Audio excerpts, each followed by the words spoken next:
বিশ্বের সবচেয়ে শক্তিশালী বলে দাবি করা বিশাল এক পারমাণবিক রণতরী, কিন্তু সাগরের বুকে দীর্ঘ ২৫০ দিন ভেসে থাকার পর তা যেন আজ এক ভাসমান সংকটের প্রতীক। ইরানের একের পর এক সামরিক চাপ এবং মধ্যপ্রাচ্যের জ্বলন্ত উত্তাপের মুখে পরাশক্তি যুক্তরাষ্ট্রের অহংকার এখন কোন ভয়াবহ পরিণতির মুখোমুখি। টানা ২৫০ দিন সমুদ্রে আটকে থাকা, পানির তীব্র সংকট আর ভেতরের চরম অবস্থাই কি তবে পেন্টাগনকে বাধ্য করছে তাদের এই সর্বাধুনিক যুদ্ধজাহাজ গুটিয়ে নিতে? মধ্যপ্রাচ্যের উত্তাল সমুদ্রে দীর্ঘ ৮ মাসেরও বেশি সময় ধরে মোতায়েন থাকা মার্কিন বিমানবাহী রণতরী ইউএসএস আব্রাহাম লিঙ্কনকে ঘিরে এখন ওয়াশিংটনের নীতি নির্ধারকদের ঘুম হারাম হয়ে পড়েছে। ইরানের মিসাইল ও ড্রোন হামলার প্রতিনিয়ত হুমকি আর দীর্ঘমেয়াদী অভিযানের ধাক্কায় এই পরাশক্তি যুদ্ধজাহাজটি এখন ভেতরে চরম বিপর্যয়ের মুখোমুখি।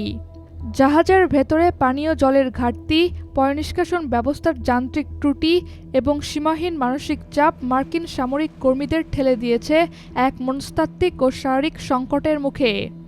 মার্কিন আইন প্রণেতারা ইতিমধ্যেই পেন্টাগনের কাছে আব্রাহাম লিঙ্কনের নাবিকদের কাজের পরিবেশ ও স্বাস্থ্যগত সুরক্ষার বিষয়ে জরুরি ব্যবস্থা তলব করেছেন। কিন্তু মধ্যপ্রাচ্যের চলমান সামরিক খেলায় আমেরিকা কি তাদের অবস্থান গুটিয়ে নিবে? মোটেও না। দ্য ওয়াল স্ট্রিট জার্নালের সামরিক প্রতিবেদন অনুযায়ী, ক্লান্ত ও বিধ্বস্ত আব্রাহাম লিঙ্কনকে সরিয়ে এনে সেখানে মধ্যপ্রাচ্যে নিজেদের আধিপত্য বজায় রাখতে যুক্তরাষ্ট্র পাঠাতে যাচ্ছে তাদের আরেক শক্তিশালী পরমাণু চালিত রণতরী ইউএসএস জর্জ ওয়াশিংটন। এটি কেবল নাবিকদের দায়িত্বের রুটিন রোটেশন, নাকি ইরানকে চারিদিক থেকে ঘিরে ফেলার জন্য ওয়াশিংটনের কোনো নতুন রক্তক্ষয়ী সামরিক কৌশল? তা নিয়ে এখন তোলপাড় বিশ্ব। বিশ্লেষকরা পরিষ্কারভাবে মনে করছেন, একের পর এক নতুন বিমানবাহী রণতরী নামিয়ে সামরিক শক্তির মহড়া দিলেও মধ্যপ্রাচ্যের আসল সমীকরণে আমেরিকার পক্ষে সুবিধা নেওয়া এখন আর সহজ নয়।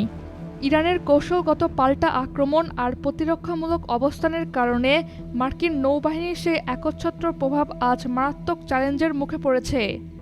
একদিকে ক্লান্ত নাবিকদের জীবন বাঁচানোর তাগিদ, অন্যদিকে বিশ্বজুড়ে পরাশক্তির ভাবমূর্তি টিকিয়ে রাখার মরিয়া চেষ্টা।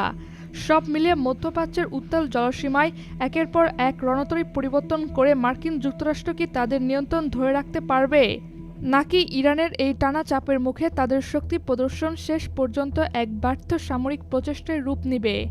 এই সংকট কি আলোচনার টেবিলে মিটবে, নাকি বিশ্ব এক নতুন যুদ্ধের সাক্ষী হবে, তা এখন সময় বলে দিবে। কমেন্ট করে জানান আপনার গুরুত্বপূর্ণ মতামত। আপনি যদি বিশ্ব রাজনীতি ও সামরিক বিশ্লেষণের এমন এক্সক্লুসিভ ও তথ্যবহুল ভিডিও নিয়মিত দেখতে চান, তবে এখনই চ্যানেলটি সাবস্ক্রাইব করে আমাদের সাথে থাকুন। দেখা হচ্ছে পরবর্তী কোনো ভিডিওতে।